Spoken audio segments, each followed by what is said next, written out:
जगन्नाथ जगन्नाथ, तुझी फूस आहे ना हिला? वाटलंच होतं मला. मी तरी विचार करत होते जगन्नाथ अजून बोलला कसा नाही. काय मिळालं तुला सांग ना.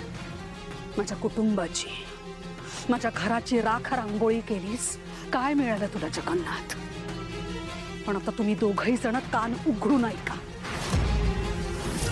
फक्त ही जागाच नाही, तुम्हाला दोघांनाही मी उद्ध्वस्त करू शकते. उद्ध्वस्त करण्याचा प्रयत्न तर तुम्ही आधी केला होताच.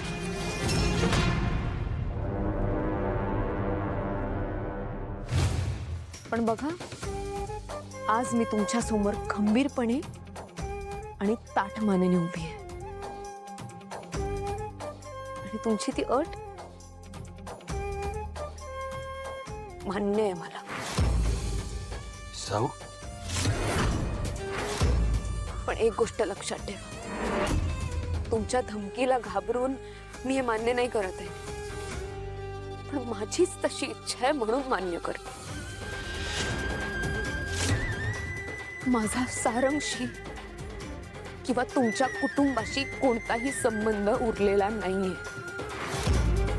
मी माझं आयुष्य सुखाने जगते. मला तुमच्या कोणामध्येही काहीही इंटरेस्ट नाही. Great, super. मला हेच हवं होतं. मी या जागेवर फिरकणार सुद्धा नाही, पण त्या बदल्यात माझ्या सारंगच्या आयुष्यात यायचा प्रयत्न सुद्धा करायचा नाही. आणि जर का असं केलंस तर गाठ माझ्याशी. तिलोत्तमा. बाबा,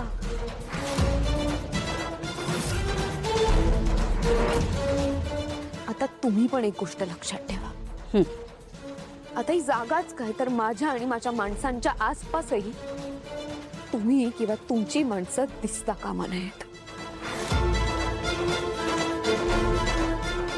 बस, तुम्ही तुमचा शब्द प्रामाणिकपणे पाळा.